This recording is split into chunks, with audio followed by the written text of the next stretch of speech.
So you would like to get into bread making, but you don't want to spend a bunch of money on an expensive machine? Stay tuned and I'll show you how to get one from a thrift store for less than 10 bucks. And I assure you, there's one in your area just waiting for you.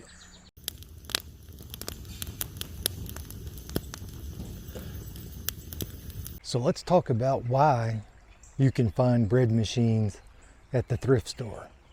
Well, people love to give those things for gifts, but let's face it, most folks just don't want to go through the time, trouble, and hassle of actually making their bread. They'll just go to the store and buy it. So what happens is it sits around the house for years and years unused until they finally take it down and drop it off into the donation bin at the Goodwill. So what makes these a viable option is, like I said, they've been unused for years. So they're probably not damaged. In fact, many of them will be in like new condition, even though they're older. And nowadays you can still find the manuals on the internet, so you can download those to get the recipes that are made by the manufacturer for the machine, and the instructions on how to use it and what kind of things that you need to look for when troubleshooting, etc. So yeah, go check it out. I think you'll be pleased with what you found. I did this as an experiment. I went ahead and looked around at a couple of places, picked one up, cleaned it up, made a loaf of bread, and it turned out just fine. The top collapsed a little bit on it, but I did toy with the recipe just a hair, and it's a machine I'm not used to, so you have to kind of expect those things, but all in all, it turned out really good, and it tasted fantastic. And if all you're interested in is the bread recipe, just skim through the first part, and the recipe's at the end.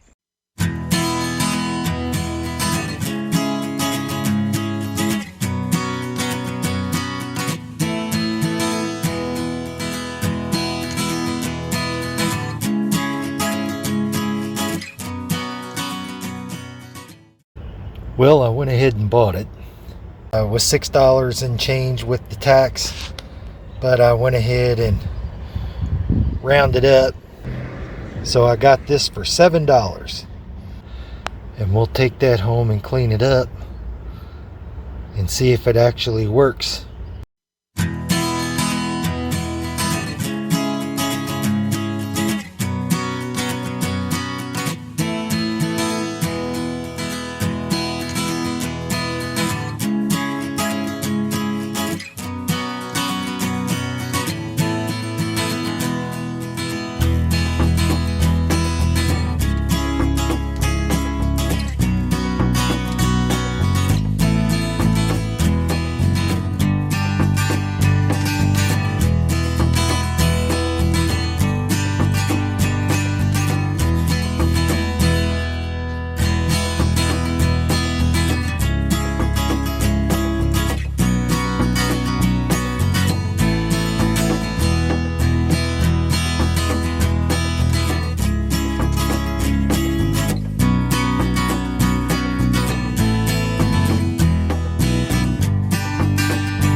Okay, we have our thrift store bread machine, and it's all cleaned up now. We've given it a good thorough cleaning.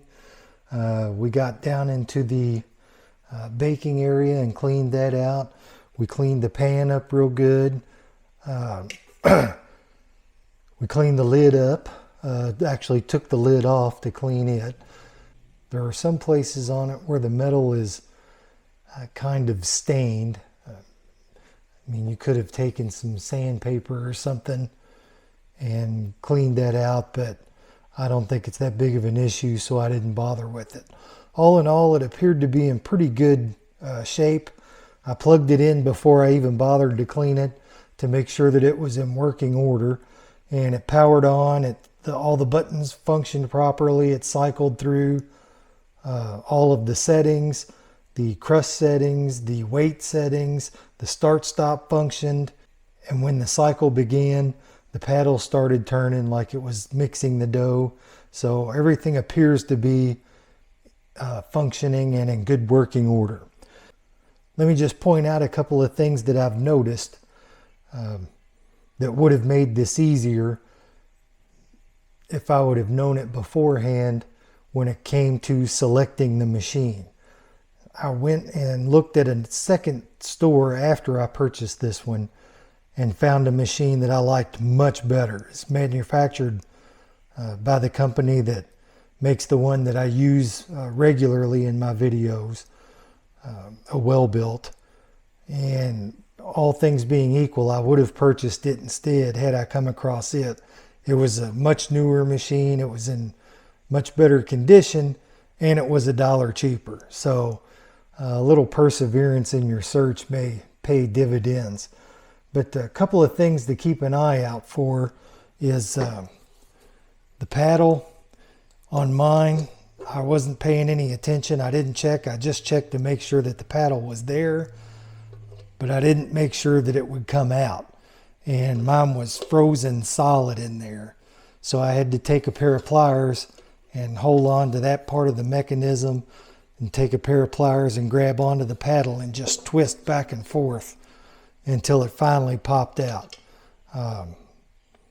But now that I've got it cleaned up, hopefully that won't continue to be an issue, because I'm going to try to pull the paddle out after the dough cycle so it cooks without the paddle and it doesn't tear that big hole in the bottom.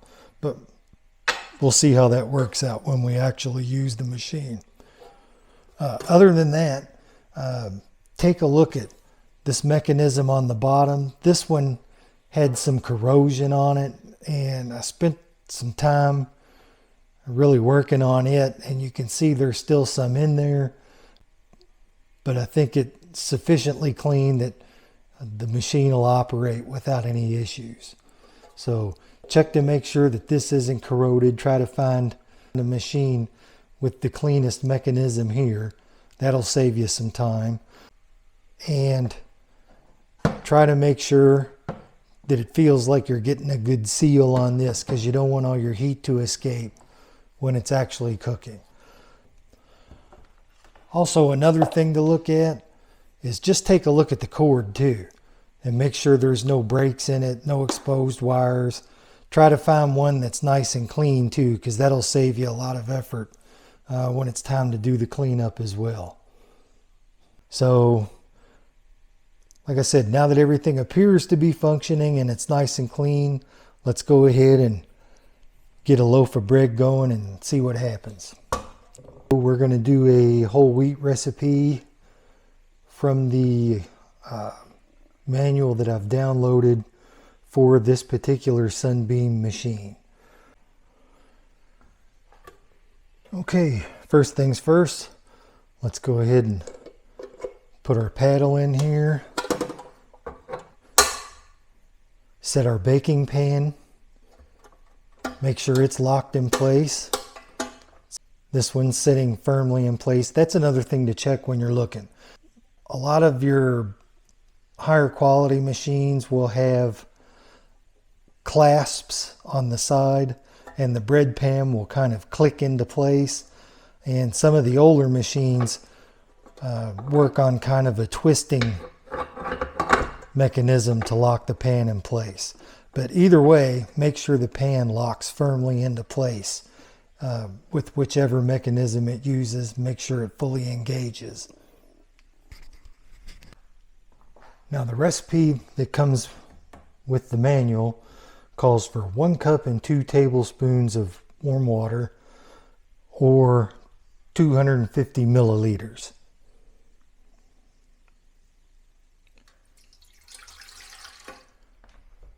We are going to make a couple of substitutions. Instead of butter, we're going to use 2 tablespoons of olive oil.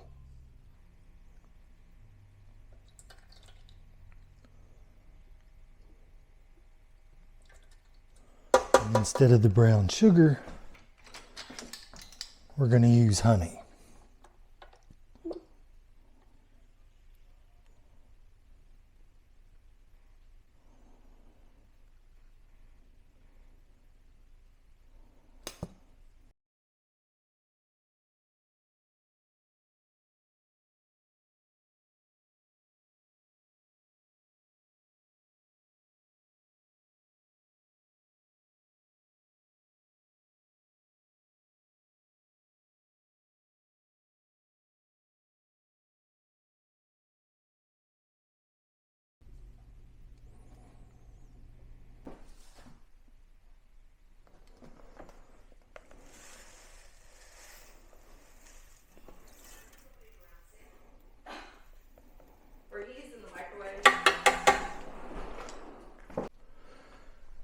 recipe calls for 3.5 cups of whole wheat flour.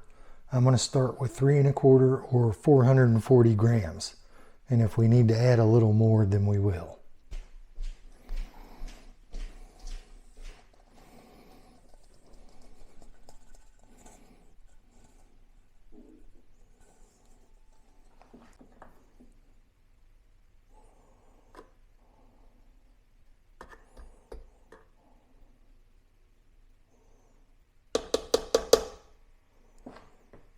Then we'll use 1 pack of rapid rise instant yeast. Make a well in your flour and pour your yeast in there.